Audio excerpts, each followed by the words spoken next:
Bonjour Estelle Daïra, vous travaillez chez Mobidis et vous allez nous présenter la ressource BiblioOdyssée, donc à la fois le nouveau catalogue et en même temps les différentes possibilités de médiation autour de BiblioOdyssée. C'est bien ça? Oui, tout à fait. Bonjour. Eh bien, voilà. Merci de m'inviter pour cette intervention. Heu et bien, oui, effectivement, je vais pouvoir vous présenter, la ressource BiblioDyssée, expliquer un petit peu les différentes spécificités, voilà, en plus, on vient tout juste de changer le catalogue, de le mettre à jour et de l'étendre un petit peu puisque, on est passé de 100 à 115 titres, et donc c'est en plus, il y a des changements sur la façon dont les outils apparaissent. Donc même pour les usagers qui, connaissaient déjà un petit peu, ça pourra être intéressant de voir les évolutions. Alors, ce que je peux commencer déjà, c'est remettre un peu le contexte de d'où sort cette ressource. Donc BiblioDyssée, qui est, donc édité par l'entreprise Mobidis, pour laquelle je travaille et donc Mobidis, nous, notre cœur d'activité, c'est de rendre les livres plus accessibles. Et donc ce qu'on propose pour ça, c'est, un format de livre qui s'appelle le format Frog et qui est celui, dans lequel vous allez, retrouver tous les livres, sur BiblioDyssée.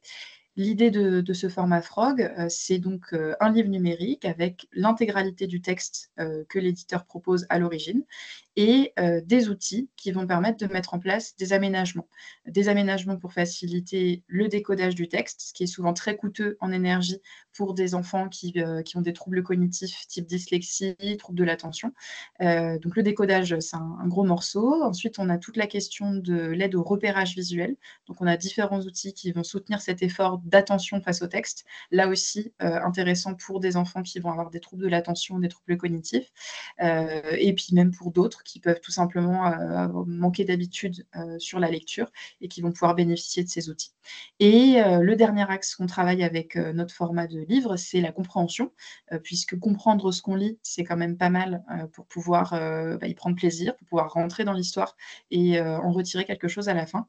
Donc on a différents outils aussi qui vont venir en soutien de la compréhension, un petit peu comme un fil rouge, parce que, c'est quand même, essentiel. Et ce que j'ai pas encore dit, c'est que donc sur l'intégralité des livres, on a un soutien audio, que l'utilisateur peut, solliciter, soit de manière ponctuelle, soit de manière un petit peu plus suivie, puisque, l'audio, c'est vraiment l'outil de compensation des difficultés de lecture par excellence. Mais on n'est pas, un livre audio pour autant.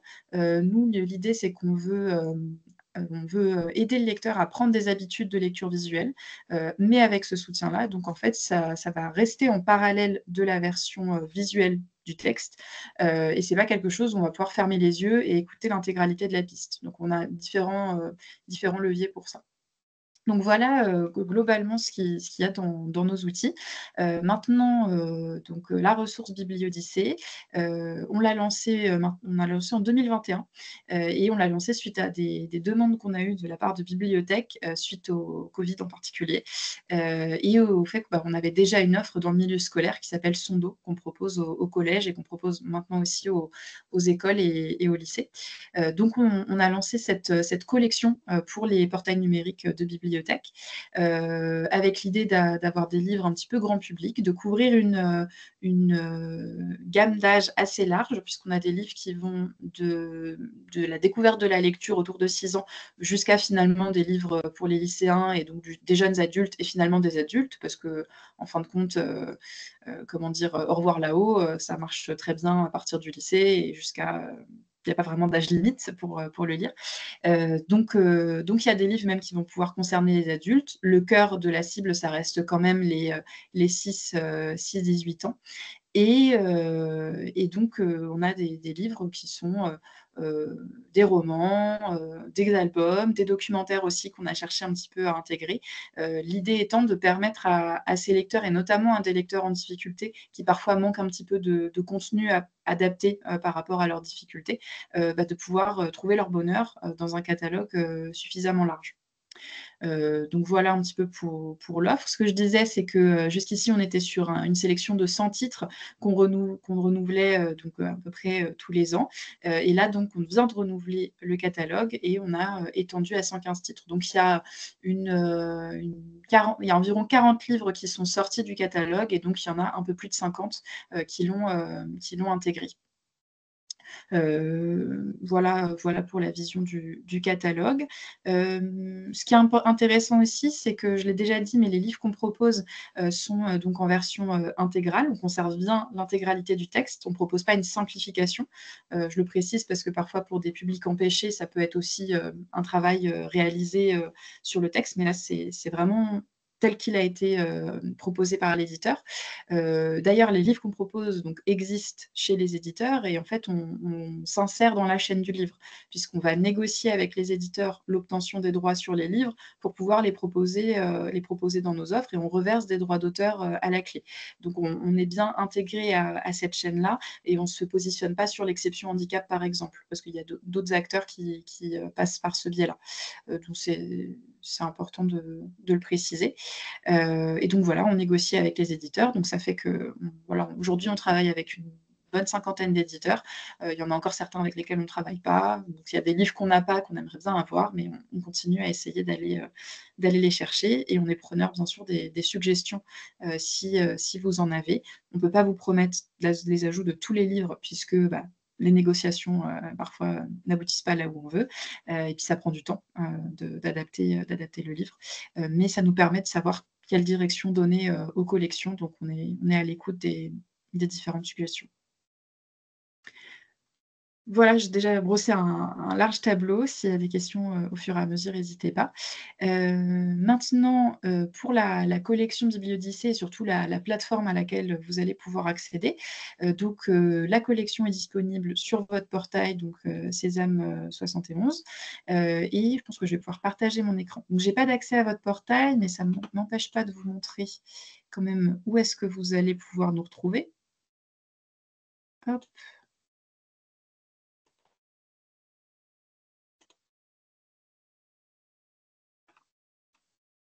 C'est bon pour mon partage d'écran? Ça me perturbe à chaque fois sur Teams parce qu'il n'y a pas de renvoi. Je ne vois pas ce que je partage. Donc, sur Sésame, nous, on se situe sur les lectures et en particulier, il me semble, on a été mis en avant dans la partie livre jeunesse. Et là, vous avez donc 2 ressources et notamment Bibliodyssée. Donc, la première façon d'accéder à la collection, c'est d'aller sur cet espace-là et de cliquer sur Bibliodyssée. Et ensuite, comme vous êtes connecté sur le portail, vous allez être dirigé vers la plateforme Bibliodyssée. Donc, moi, je ne suis pas connectée, mais je peux quand même vous montrer Bibliodyssée par ailleurs parce que j'ai des accès privilégiés. Vous voulez un accès ou pas? Ou Je crois qu'on a petit micro. vous voulez un accès à Je côté pense que là, c'est Ouais. bon, parce que finalement, on clique et ensuite on est redirigé. D'accord. Donc Oui, là, c'est ça. moi, je l'ai par ailleurs, donc finalement, je Ok. pense que Là, ça juste une information en Oui. plus, dans la partie aide sur la droite, au fait, je pense que vous en parlerez peut-être un petit peu, mais il y a le tutoriel pour pouvoir télécharger l'application Bibliodyssée. Effectivement, j'ai vu ça tout à l'heure, je voulais en parler après. Et il y a une autre rubrique, c'est la rubrique jeunesse directement. Voilà. Oui. Donc soit lire livre jeunesse ou soit dans la rubrique jeunesse où là on a regroupé toutes nos ressources qui sont soit spécialisées que sur la jeunesse ou soit qui ont une partie jeunesse aussi. Voilà. Et là du coup vous allez Bibliodyssée aussi par Très ce bien. biais-là. Voilà. Et bien, on est là. Merci. Je n'avais pas vu ce passage-là aussi. Parfait. Donc, ça, c'est la manière d'accéder directement à la plateforme que je vais vous montrer ensuite. Une autre façon d'accéder à nos contenus, c'est via la recherche de titres, tout simplement, à partir du moment où ils sont sur notre plateforme. Donc là, c'est ce que j'allais dire au début. On vient de mettre à jour le catalogue, donc il y a encore, on doit régler la question des remontées de données. Donc, il y a certains nouveaux titres qui ne vont pas encore apparaître.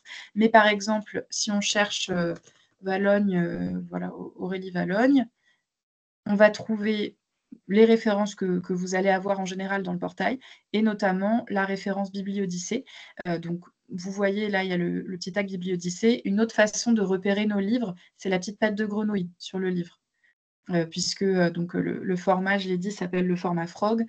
Donc voilà, on a un petit peu tendance à glisser des petites grenouilles partout et c'est le logo du format. Donc c'est une façon visuelle aussi de se rendre compte que le livre sera proposé dans cette version-là. Voilà, donc je vais basculer sur la plateforme Bibliodyssée. Donc une fois que soit vous avez sélectionné un livre, soit vous êtes passé par l'onglet Bibliodyssée. Et donc, vous arrivez sur cette plateforme-là. C'est une plateforme assez simple. Les livres sont proposés par ordre alphabétique. On a inséré récemment quelques petits filtres et la possibilité de faire des recherches. Mais voilà, vous avez là maintenant les 115 titres qui sont proposés de cette vue-là.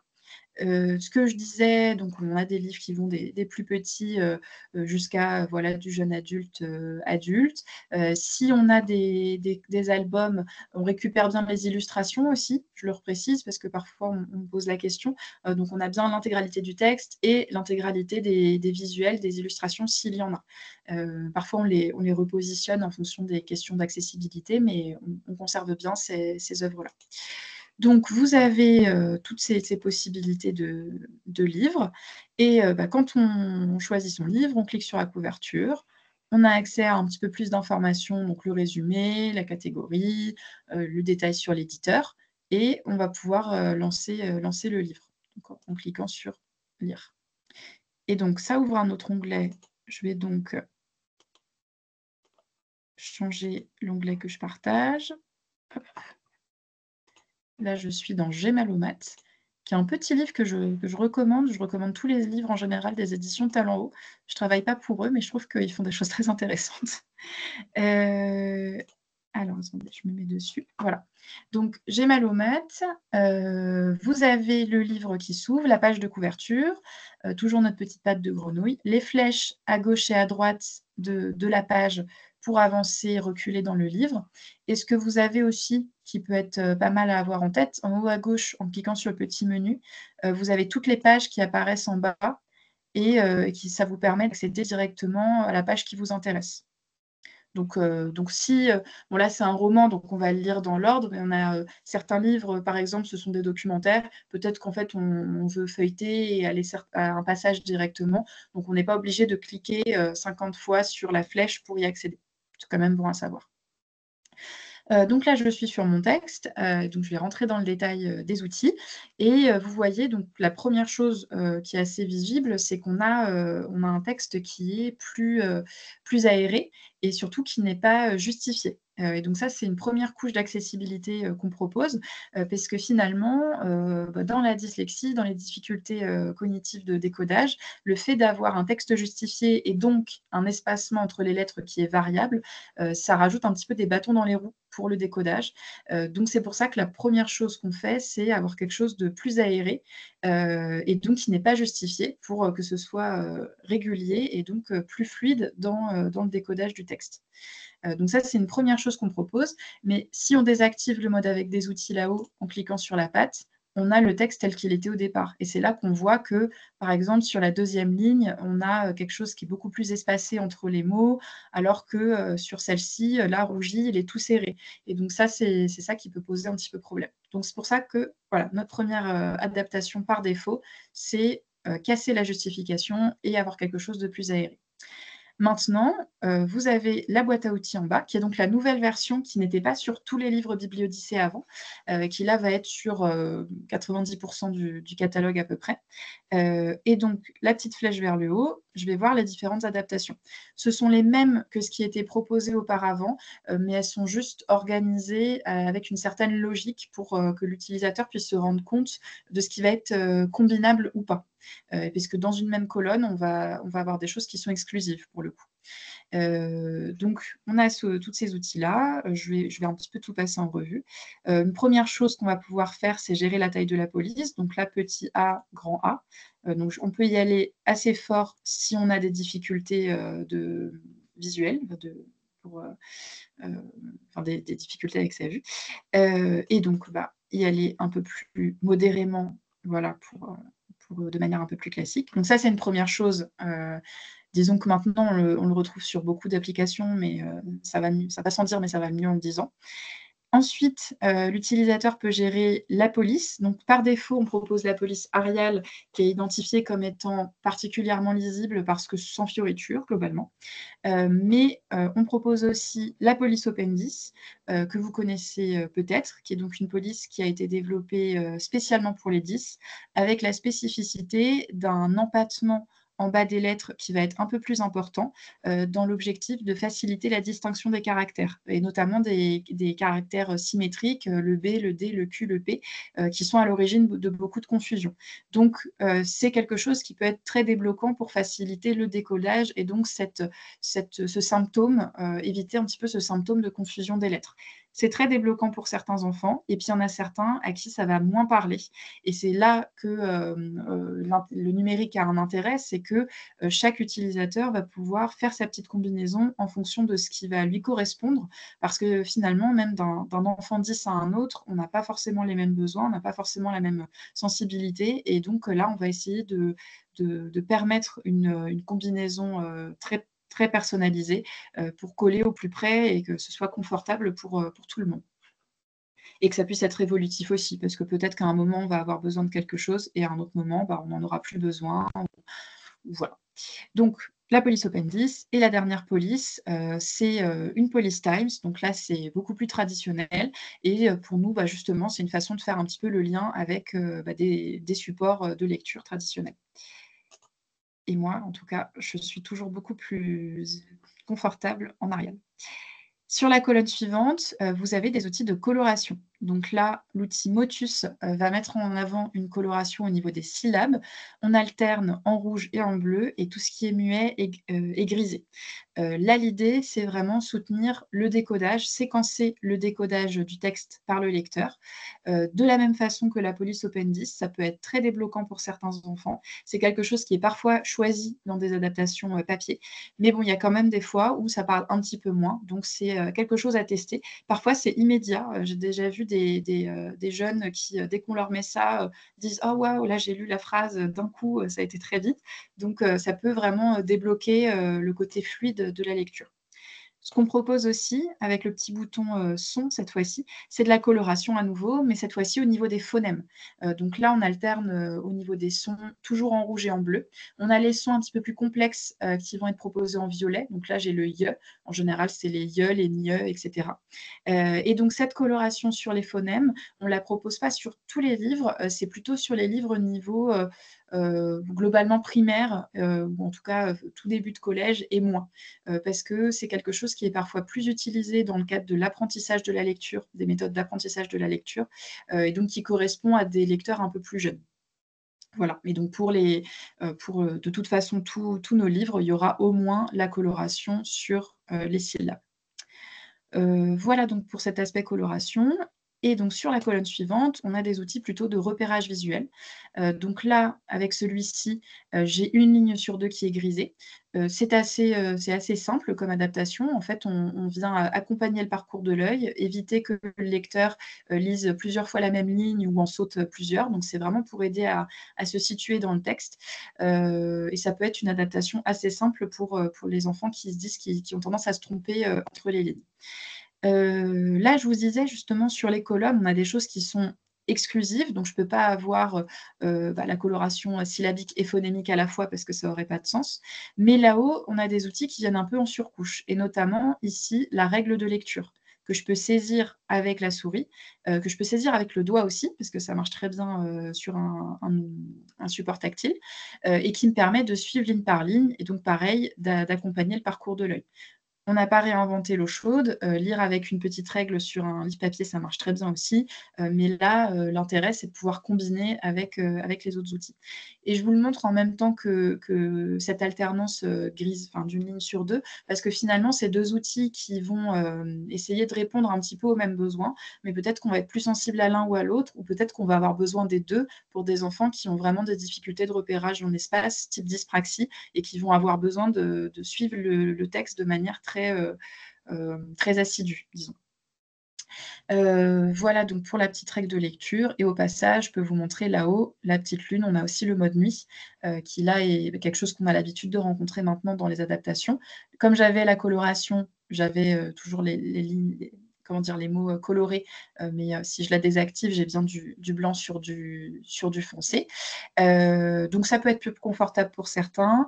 Au niveau de la dyslexie, on a des retours sur le fait que ça peut limiter le symptôme qu'on entend parfois de cette impression que les lettres bougent sur la page. Ça peut aider à fixer un petit peu les choses. Donc toute façon, c'est vrai pour tous les outils, mais ça vaut vraiment le coup d'inciter les jeunes qui découvrent à cliquer un petit peu par coup. De toute façon, ils ont tendance à le faire parce que les enfants, les ados, ils n'ont pas peur d'aller cliquer un petit peu partout. Mais pour se rendre compte de ce qui les aide visuellement, parfois il y a des surprises, parfois ils savent déjà qu'ils aiment bien quand il y a telle ou telle chose.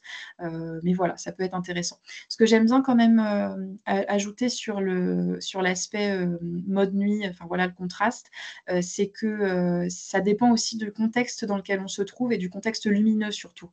Parce que si on est dans une pièce avec des gros néons ou qui a justement beaucoup de lumière, ça a tendance à rajouter des reflets. Alors qu'au contraire, si on est dans un environnement un peu sombre, c'est le soir, je suis sur le canapé en train de lire, ça peut être beaucoup plus agréable. Donc c'est à la fois de la sensibilité individuelle, mais ça peut aussi dépendre de l'environnement et du contexte. Voilà. Et quand on le désactive, j'attire quand même l'attention sur le fait que le fond de notre page, il n'est pas blanc, il est légèrement crème pour que ce soit pas trop agressif visuellement. Donc on a une attention qui est portée à ça.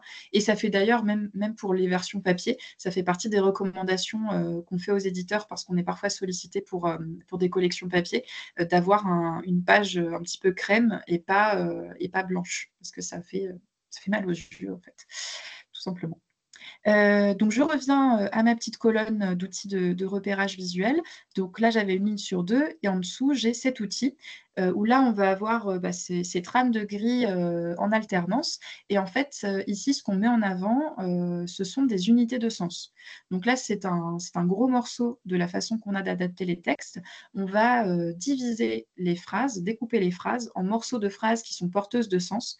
Donc ce qu'on appelle unité de sens, ce que les orthophonistes appellent les raises, ce qu'on peut aussi appeler groupe de sens ou groupe de souffle, parce que ça marche très bien aussi pour aider à gérer la lecture à voix haute. Et donc, en fait, on va aider le lecteur à comprendre ce qu'il lit au fur et à mesure, parce qu'il va avancer morceau par morceau et qu'à chaque fois, ça veut dire quelque chose. Donc là, il rougit dès que maman lui demande, les yeux dans les yeux, c'est vraiment vrai ce mensonge. Voilà, il craque et il avoue tout, etc. etc. Donc ça, c'est vraiment une façon qu'on a de travailler le texte dans le fond de notre travail du texte pour aider, accompagner cette compréhension au fur et à mesure au cours de la lecture. Donc là, on le met en avant avec la trame de gris. C'est aussi une façon de se repérer visuellement dans le texte. Mais là, par exemple, là-haut, on a un autre outil où on vient griser le texte, mais au clic, on va pouvoir mettre en avant uniquement l'unité de sens donc, qu'on est en train de lire au moment où on est en train de la lire. L'objectif principal de cet outil, c'est de faciliter la focalisation sur le texte pour des enfants qui ont tendance à regarder partout, sauf ce qu'ils sont en train de lire, à papillonner. Donc on les aide à se concentrer et en plus à être au contact du texte parce qu'ils vont aller toucher avec le doigt parce que ça marche très bien en tactile ou cliquer au fur et à mesure. Mais l'intérêt du numérique, on garde la possibilité de faire les combinaisons. Si je veux ma police Open 10 et ma coloration, je peux l'avoir.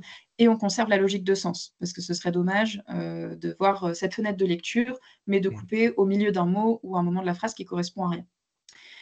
Donc voilà, c'est pour ça que je dis qu'on utilise un peu cette logique d'unité de sens en trame de fond. Là où on l'utilise également, c'est pour l'audio, donc je vais y venir. Là, l'audio, on peut le lancer ici, mais c'est l'occasion de montrer, en bas, on a aussi les raccourcis. Donc là, le raccourci pour la taille de la police avec les A. Ici, les raccourcis des colonnes où en fait, en cliquant, on va tourner en mode carrousel en fait, sur les outils. Donc une fois qu'on a un petit peu appréhendé, les différents outils, on peut aller, retrouver ce qui nous intéresse plus facilement ici. Et ici, le raccourci de l'audio. Donc, je vais le lancer et donc quand je vais le lancer, on va avoir un mode un petit peu karaoké et donc l'unité de sens qui sera en train d'être lue sera mise en avant également sur la page pour faire le lien entre ce que je vois et ce que j'entends. Et ce qui se passe aussi, ce que je disais au début, on ne peut pas fermer les yeux et tout écouter. On va demander au lecteur de faire défiler la page en même temps qu'il écoute. Ça ne va pas défiler à sa place. Et à la fin de la page, ça s'arrête et il faut qu'il fasse la démarche de passer à la page suivante pour éventuellement relancer l'audio. Donc on le conçoit vraiment comme un soutien et pas comme quelque chose où voilà, c'est la seule façon de consommer le livre. je le dis quand même, mais lire un livre audio, ça reste une façon tout à fait valable d'accéder à la littérature. Mais là, on veut aider à prendre des habitudes de lecture visuelle et à dépasser aussi certaines difficultés. Donc, je vais le lancer avec Il rougit et j'espère que vous avez dès bien que l'audio. maman lui demande Oui, c'est bon, ouais. dans les yeux. C'est vraiment vrai ce mensonge? On peut mettre pause. On peut aussi gérer, ça c'est nouveau pour le coup, on l'avait pas dans l'ancienne version, gérer la vitesse. Mmh. Si vous trouvez que la narratrice va un petit peu trop lentement, on va vers le Il guépard craque et il avoue tout. et on va un peu plus vite ou plus Alexandre, lentement en allant vers les il est comme Marcelin Caillou, le gars qui rougit tout le temps dans un album que Mamillion a osé lui offrir à son Si on est à plus son loin dans le entrée en texte, on peut pour rattraper rester au le titre. chouchou de sa Mamillion. Alors, Il y a différentes voix selon les textes ou Oui, c'est la même c'est de la voix narratrice? humaine. C'est de Ouais. la voix humaine, donc bien que pour tout vous dire, là, on commence à se poser la question pour, les futurs titres, parce qu'il y a quand même beaucoup d'améliorations sur la synthèse vocale, donc on se pose, la question d'étudier ça. Mais jusqu'ici, c'est uniquement de la voix humaine, et donc on travaille avec plusieurs narrateurs. Parfois, on récupère les audios des éditeurs s'ils en ont, mais là, en l'occurrence, voilà, c'est une narratrice qui a travaillé avec nous, donc c'est pas la même voix à tous les coups. Mmh. OK. Voilà. Et j'avais une question sur toutes les options là que vous nous avez montrées. Est-ce qu'ils peuvent, les enfants donc, qui liés au compte peuvent avoir justement créé en fait leurs options par défaut pour à chaque histoire ne pas avoir besoin? Je pense que non, parce que pas avoir besoin de remettre à chaque fois les critères qui leur correspondent. Alors non, effectivement. Par contre, dans le même livre, comme ils sont sur leur compte, ils ont pas, ils retrouvent le livre, là où ils en étaient rendus la fois D'accord. précédente. Donc ils ont pas besoin de resélectionner pour ce livre-là. D'accord. En revanche, sur d'un livre à l'autre, non. Et pour tout vous dire, hein, au tout début, on s'était posé la question d'avoir quelque chose qui se présélectionnait et on en était revenu parce que, on trouve intéressant que le lecteur se repose la question des outils dont il a besoin. Mmh. Parce que c'est pas exclu qu'il ait fait des progrès, que d'un livre à un autre, il ait pas les mêmes besoins. Mmh. Donc on laisse, le fait de resélectionner à ce moment-là. Bon là, je montre tout en détail, donc c'est un petit peu long, mais une fois que, on a un petit peu appréhendé, on sait qu'on va se mettre, que je reste en Arial, je me mets la coloration, j'active ça et puis là, je pourrais très bien être dans une configuration qui me correspond. OK, merci. Voilà. Donc l'audio, là, je vous ai montré l'audio qui défile. Comme je disais, à la fin de la page, ça s'arrête. Mais l'autre, outil audio qu'on a, c'est qu'en fait, à tout moment, je peux aller cliquer à la place d'Alexandre, et D'accord. écouter uniquement le bout Mmh. sur lequel je pointe. Donc ça, c'est vraiment le soutien ponctuel. L'idée, c'est de, faciliter, l'autocorrection et le fait d'être débloqué quand on a un doute. Parce que, par exemple, là, j'ai, bon, Alexandre, c'est pas un nom propre qui est si peu répandu, mais même, 6e peut-être, à son entrée un en X, un 6e. son peut-être un peu compliqué, je vais pouvoir cliquer, écouter le morceau de phrase, le réécouter si besoin et ensuite je passe à autre chose, mais ça peut me débloquer dans le fait de vérifier que ça se prononce bien, de telle façon. Auparavant, il fallait activer un outil pour pouvoir ensuite faire ça. Maintenant, on l'a mis par défaut. Si toutefois, à un moment, l'enfant, en fait, il a tendance à cliquer un peu partout et il n'a pas envie d'avoir l'audio à chaque fois, je peux le désactiver là-haut et donc à ce moment-là, je clique et il ne se passe rien, si ce n'est que je mets en surbrillance l'unité de sens sur laquelle je pointe et ça peut être une façon de suivre le texte au fur et à mesure et de savoir où j'en suis. Voilà ça pour ça et donc l'outil que je garde toujours pour la fin, ici avec le petit ABC, c'est un outil de soutien, lexical et qu'on appelle même de décomplexification.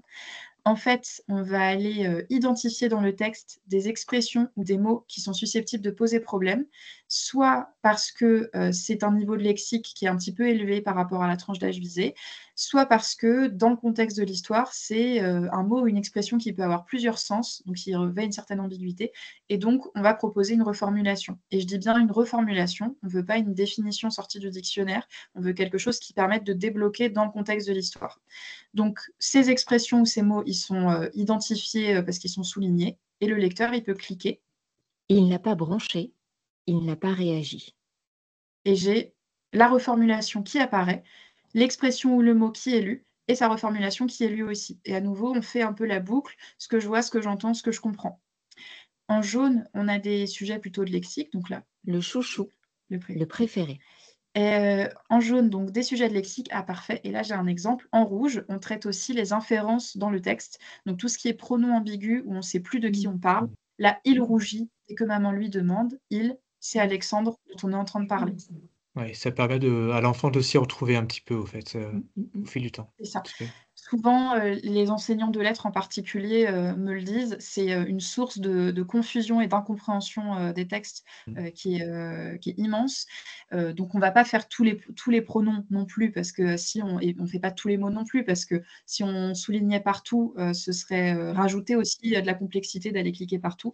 Mais quand on identifie que là, si l'enfant ne comprend pas de qui on parle, de quoi on parle, il risque d'accumuler des confusions et d'arriver à la fin de la page, du chapitre, du livre en n'ayant pas du tout compris, on propose voilà, des petites anti-sèches. Pour le coup, il, quand je clique, je ne l'ai pas dit, mais il n'y a pas l'audio. On précise qui est Alexandre, mais ce n'est pas tellement que là, il y a une difficulté de compréhension du terme il en particulier.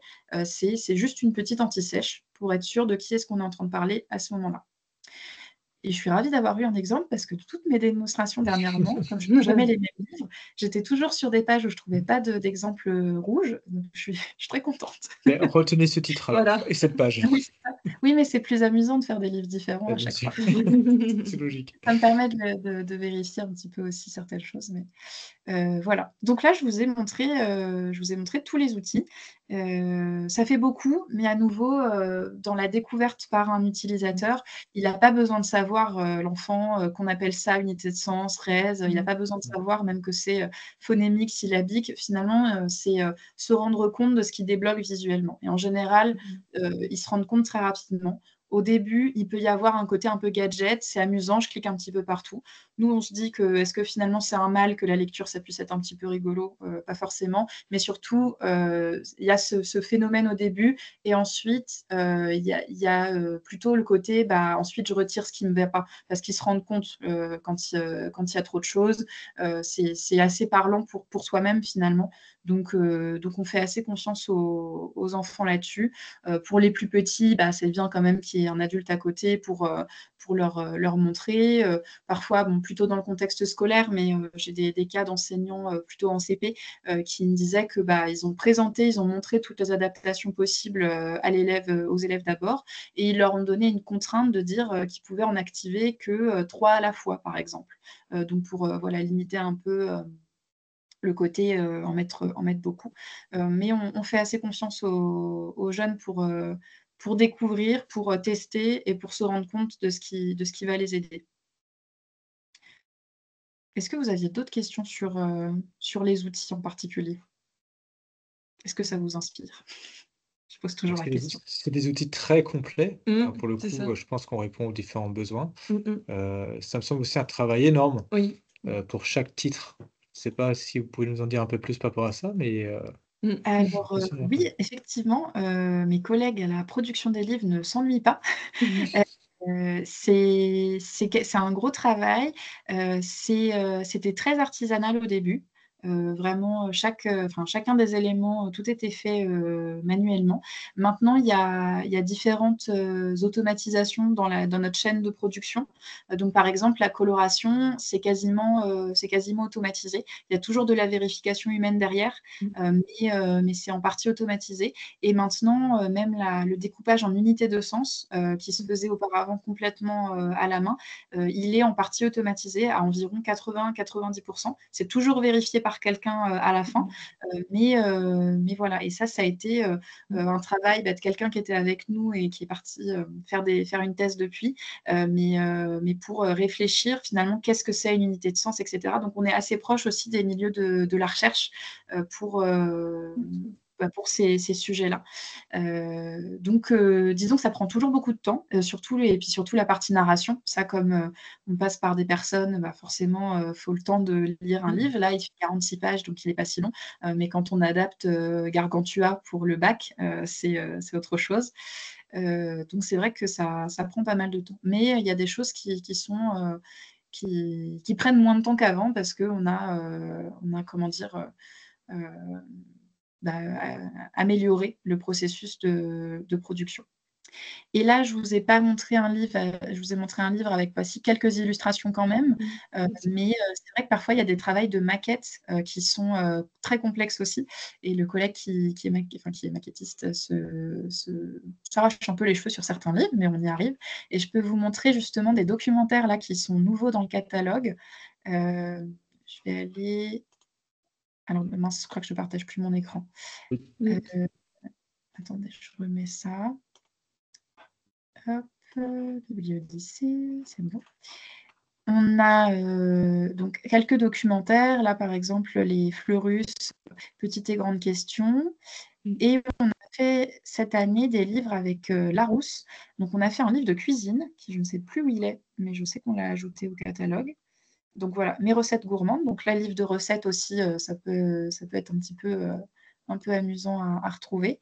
Et je sais reconnaître les arbres, je sais reconnaître les oiseaux. Donc là, c'était un format de fiche et il y a même des activités dedans. Et donc, il y a certaines activités qu'on a intégrées pour vous montrer un peu ce que ça donne. Hop.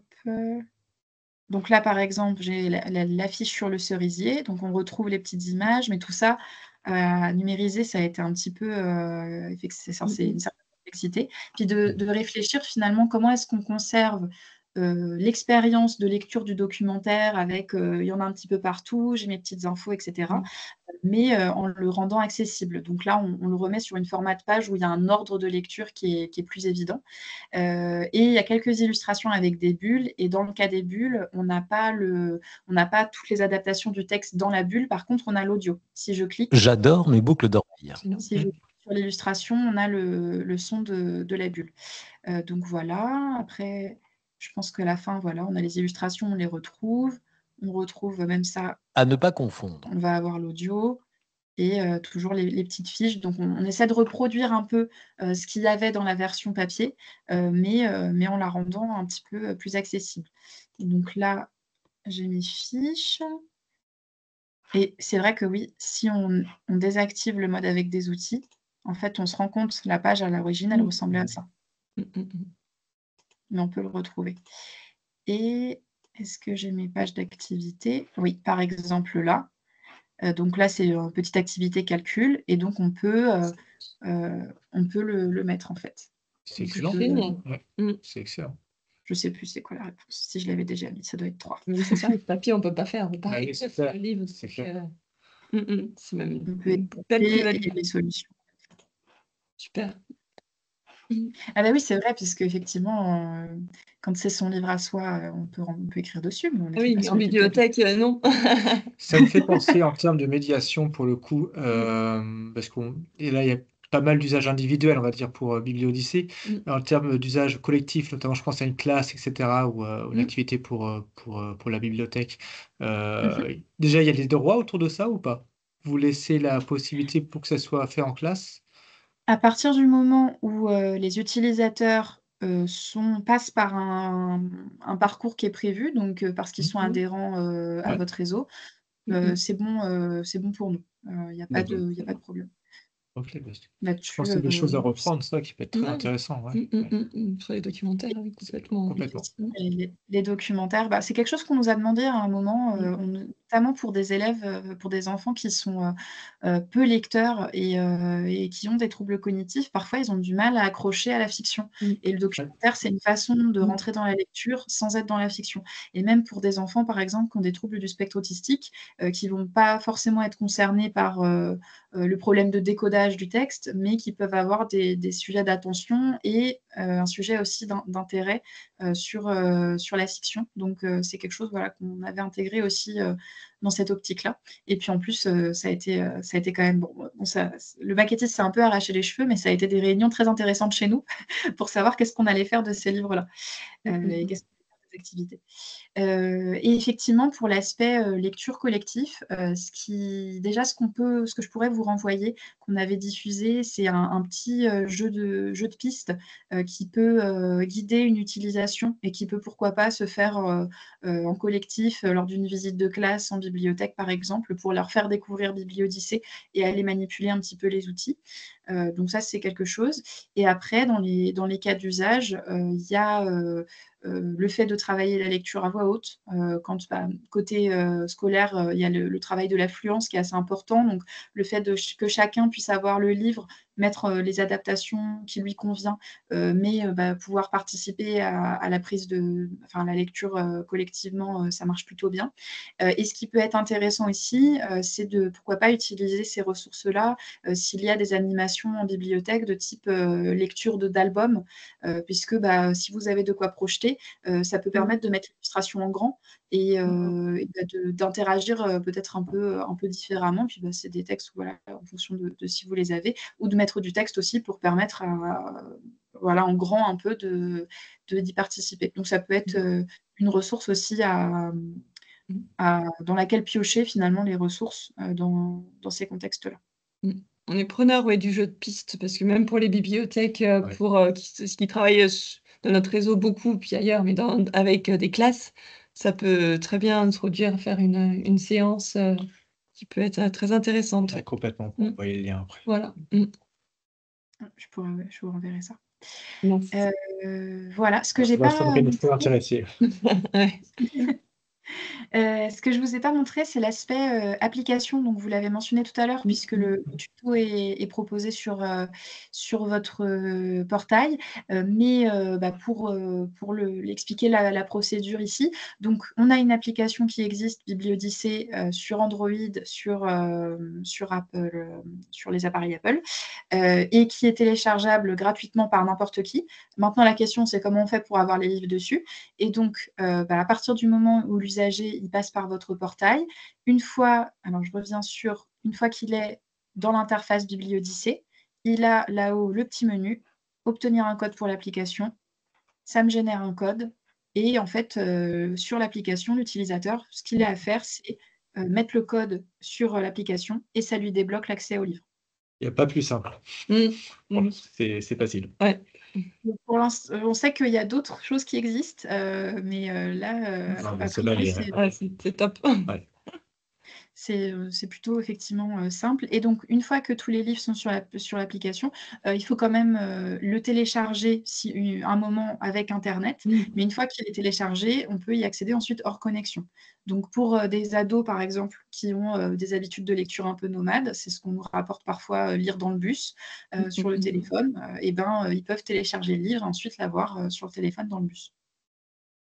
Plus la possibilité d'utiliser la partie tactile que vous montriez tout à l'heure, au niveau de votre outil Frog. Et je crois qu'il y avait, je ne sais plus c'est quel outil, où La règle, où il fallait le faire avec le doigt. Pour le coup, l'application là le permet. Mais en fait, tout est tactile. C'est vrai que je le précise pour la règle en particulier, parce que voilà, on peut suivre, mais tout est tactile pour passer les pages, pour activer les outils, pour effectivement aller sélectionner l'unité de sens, que ce soit parce que j'ai le masque de lecture ou parce que j'ai l'audio que je veux relancer. Vraiment, ça s'y prête là-dessus, et c'est vrai que ça marche très bien sur ordinateur, mais l'expérience de lecture sur tablette et sur smartphone est plus intuitive quelque part. C'est sûr. Voilà. Donc pour l'application, c'est aussi simple que ça. Je le précise quand même, là, comme il y a eu le renouvellement du catalogue, pour des usagers qui avaient déjà l'application et déjà les livres, il faudra se déconnecter et se reconnecter pour débloquer l'accès au nouveau catalogue. C'est la seule manipulation qu'il faudra faire. Je ne sais pas si ça concerne encore beaucoup de monde, mais on essaye, nous, de davantage communiquer sur l'application là, depuis quelques temps, parce qu'il y a quand même des usages intéressants qui peuvent en ressortir, notamment pour des ados. Très bien. Voilà.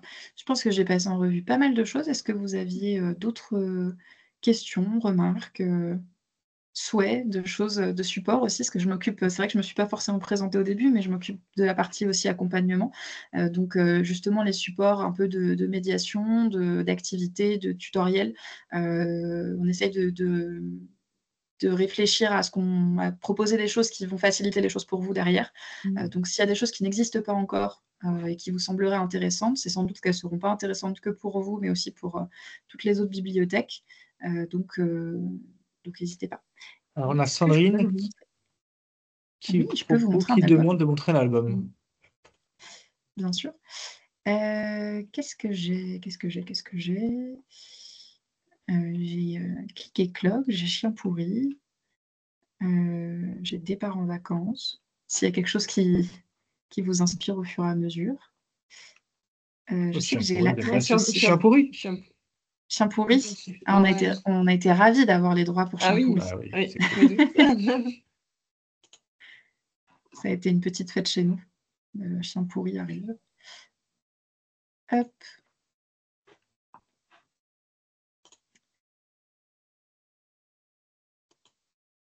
Alors, je ne l'ai pas ouvert si souvent que ça.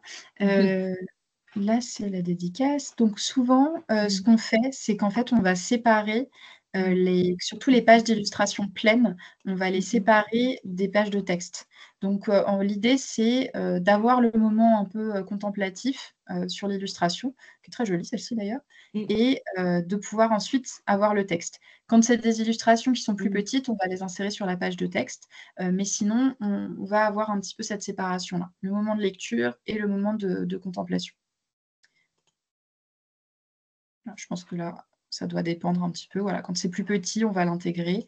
C'est toujours un arbitrage, en fait, de à quel point, on veut,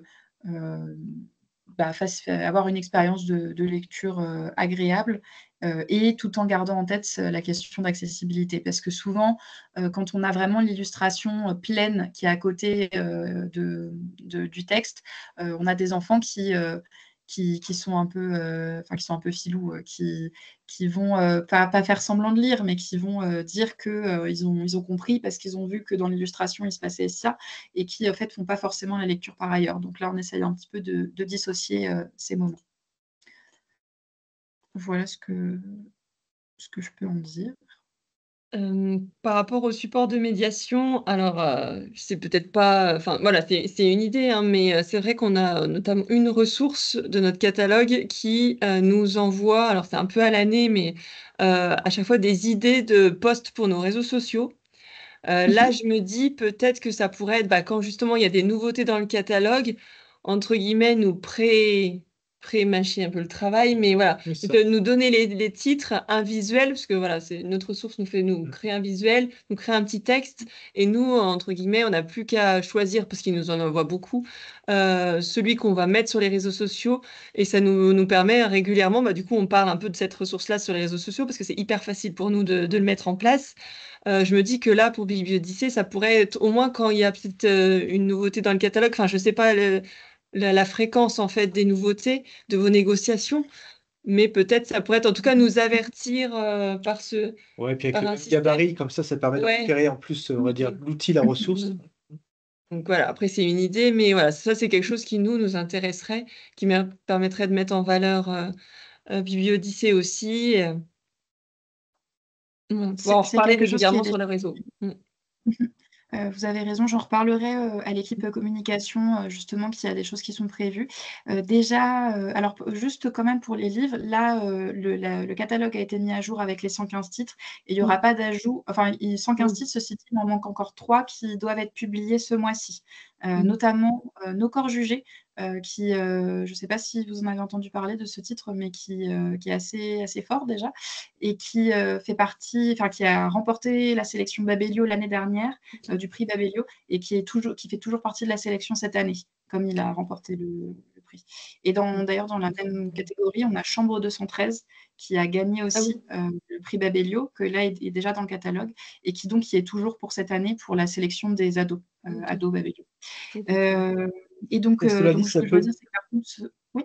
oui, c'est pas forcément sur des nouveautés, ça peut être aussi un focus sur un titre. Oui, voilà. Ça aussi, hein. Oui, voilà, Par exemple, bah, l'actualité, Ouais. ça a peut-être des choses comme, qui peut être comme ça. Voilà. complètement. Mmh. Là-dessus, ce qu'on a déjà prévu cette année, c'est de régulariser un peu plus les newsletters et Mmh. dans la newsletter, de systématiquement mettre en avant une sélection. Ça peut Donc être ça, une c'est bonne idée, ouais. c'est Mmh. voilà, avoir un petit peu une idée et là, la 1re qui est partie d'ailleurs, il y avait une sélection, bah, de rentrée avec, quelques titres et une petite fiche, alors plus un format PDF, mais avec le récapitulatif des titres en question. Donc ça, c'est quelque chose, qu'on a commencé à faire, mais le fait de voilà, d'avoir un gabarit, je vois tout à fait Mmh, mmh mh. l'intérêt. Mmh mh. Hem et je vais en reparler à l'équipe. Et ce que je cherchais, c'est éventuellement pour s'inscrire à la newsletter pour que bah, les différentes personnes du réseau puissent savoir. Et je suis juste en train de chercher le, le formulaire pour la newsletter. Je pense que je vais le redemander à mes collègues de la communication et je pourrais vous le renvoyer Très bien. aujourd'hui ou demain. Mhm. Et donc, Sandrine, oui, le fait d'avoir les idées de poste, je comprends tout à fait. Je partage ça. Sandrine, vous avez une question? Je vous laisse activer le microphone si vous voulez. Oui, bonjour. Oui, j'avais coupé parce qu'effectivement, je suis en mode open space. Oui, la question, c'était justement, je vois que vous avez vraiment un très, très bel outil avec beaucoup de possibilités pour s'adapter aux enfants. Et la question, c'était justement par rapport à la communication, pour nous aider à promouvoir et à faire connaître justement votre très, très intéressante ressource. Est-ce que il y a possibilité, via la BDSL certainement, quoi, via les partenaires, ou en téléchargeant, de se procurer une affiche qui puisse, ou un visuel qui puisse permettre en fait auprès des écoles, des bibliothèques, quoi, de nos partenaires, de faire On l'a connaître. fait il n'y a pas très longtemps, ça. Alors, Je peux vous le excusez-moi. renvoyer. J'avais Oui, envoyé un mail à avec plaisir. l'ensemble du Ouais, avec réseau plaisir. de Sésame 71. Mais c'est Estelle, vous nous aviez envoyé ça avec en plus le Avec logo votre de logo. Sésame. Alors, excusez-moi, ça m'a faire ça, échappé. oui. Non, mais il n'y a pas de Désolée. souci, je renvoie, ça fera un piqûre de rappel pour tout le monde en même temps. Donc autant... Avec plaisir, oui, parce qu'effectivement, quand on a un visuel à laisser, notamment, moi, je travaille avec une classe de lycée et peut-être une deuxième, donc là, ça peut être un public tout à fait idéal, quoi, tout à fait. Ça peut être le public qui correspond, qui peut trouver du bonheur avec la superbe ressource que vous proposez. Et en tout On cas, mettra merci. ça dans le lien avec la vidéo qui sera sur le site Bibliothèque 71. On Très bien, mettra le merci lien pour beaucoup. l'affiche. Voilà. Merci. Et merci pour toutes ces explications. C'est vraiment très, très, très clair et très intéressant. Ouais, Merci. carrément. Merci, ça Voilà. fait plaisir. Et ce que j'allais dire, oui, effectivement, il y a l'affiche. Et ce qu'on a proposé aussi en format un petit peu personnalisé, je pense que je vous l'avais envoyé aussi, c'est un genre de petite plaquette qui explique un petit peu de quoi il s'agit. Et nous, l'idée, c'est que ça puisse être proposé, la petite plaquette mise en avant dans les espaces, déjà dans les espaces de lecture, parce que c'est l'enjeu aussi pour le numérique, de le matérialiser quelque part pour les utilisateurs, et surtout de le glisser dans les endroits, par exemple, où il y a les sélections 10 ou les sélections faciles à lire. Finalement, là où les gens qui sont à la recherche de ce type de contenu vont se rendre dans la bibliothèque, qu'ils aient éventuellement la petite plaquette qui leur dit « Ah bah, en ligne, vous avez quelque chose qui peut correspondre aussi ». Et ça, c'est plusieurs bibliothèques nous ont montré tout simplement, j'ai mis une photo en tête où il y a l'espace 10 facile à lire et puis il y a la petite plaquette Bibliodyssée pour emmener les gens vers ça aussi. On les a aussi, en plus, on les a distribuées, celles-là, via la Mhm. navette il y a quelques mois, mais j'en ai d'autres, donc on va pouvoir en remettre. Avec Sachant que nous aussi, on dispose d'espaces faciles à lire. On propose des dispositifs à une dizaine de bibliothèques, je crois. Donc on va pouvoir renforcer ça et redonner l'exemple aussi par rapport à ça. Mhm. Ok. Super, C'est merci. une façon de, quelque part, de toucher le public. On sait bien Ouais, que complètement. les problématiques qu'on est susceptible d'avoir pour que ça puisse bénéficier au plus grand nombre, c'est l'aspect matérialisation du numérique, finalement amener à quelque chose qui n'est pas forcément palpable quand on est en point de lecture. Et l'autre aspect, c'est toucher des publics empêchés, qui par définition sont ceux qui ne sont peut-être pas ceux qui vont le lire le plus. Et donc c'est vrai que ne serait-ce que quelque part mettre des petits... je ne vais pas dire des appâts, mais en tout cas les mettre là où ils sont susceptibles de se rendre en bibliothèque, ça peut être un moyen d'en capter certains. Après, comme vous le disiez, les accueils de classe, les enseignants Ulysse, qui donc justement ont des élèves qui sont peut-être peu lecteurs, voire pas lecteurs, et qui vont être en recherche de ressources, c'est tout à fait indiqué. S'il y a des associations avec lesquelles vous collaborez, des associations de parents 10, même des associations d'accueil de nouveaux arrivants, puisque là, on parle beaucoup des enfants 10, des troubles cognitifs, mais nos outils peuvent très bien fonctionner aussi pour des publics allophones, parce que finalement, quand on apprend la langue, on se retrouve en situation d'apprentissage d'apprentissage et on se retrouve aussi empêché face au texte. Donc c'est aussi quelque chose qui peut être proposé à ces associations et ces publics-là. Et si jamais vous avez un petit peu de lien, je sais que c'est plus compliqué, mais avec les orthophonistes, de la même façon, les orthophonistes, a priori, connaissent des familles et des enfants qui sont en difficulté avec la lecture et qui pourraient bénéficier du fait de savoir qu'il y a ça qui est proposé chez vous.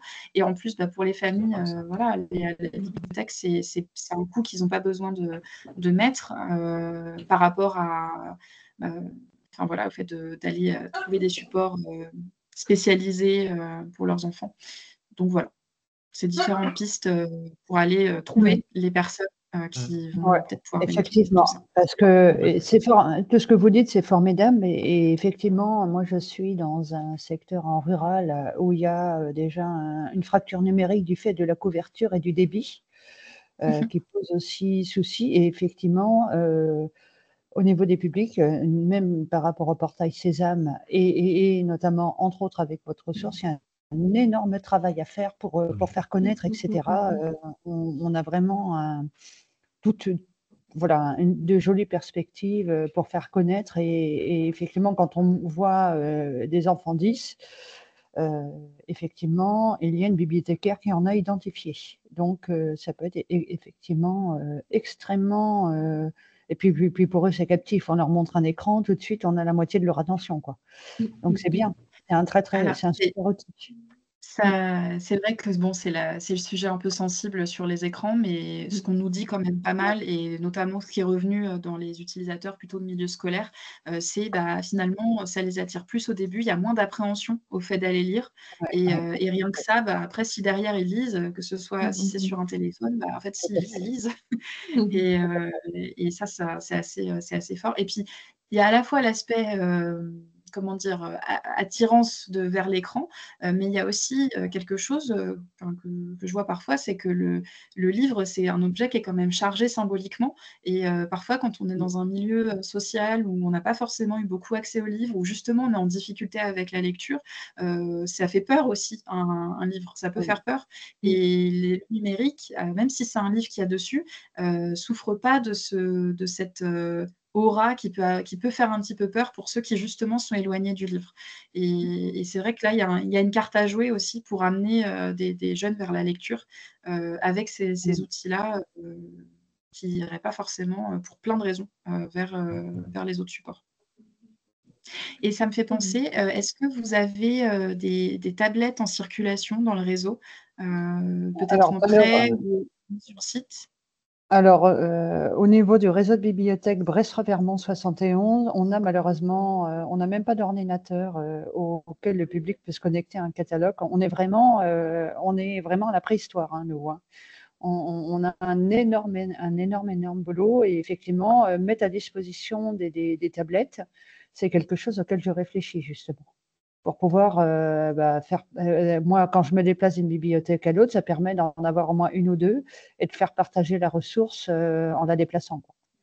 Et au C'est ça. niveau du réseau global, nous, on Mhm. prête des supports, des tablettes, mais plus pour des supports d'animation. Tu vas me Oui, confirmer. en fait, on a mis en place des packs maintenant. Donc, en fait, il y a des supports d'animation, il y a des tablettes qui sont thématisées selon le contenu, mais on a aussi mis en place donc 2 malles d'animation avec 4 Samsung pour une malle et 4 iPads dans une autre, et qui s'empruntent en fait au même titre que d'autres supports D'accord. d'animation, des expositions ou autres. Donc, on appelle ça sur notre site, c'est pack Samsung ou pack Apple.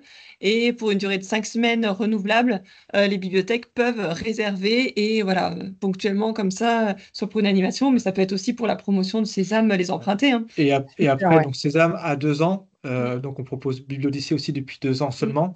On intervient dans beaucoup de bibliothèques. Je crois qu'on est intervenu dans une centaine de bibliothèques pour présenter la ressource.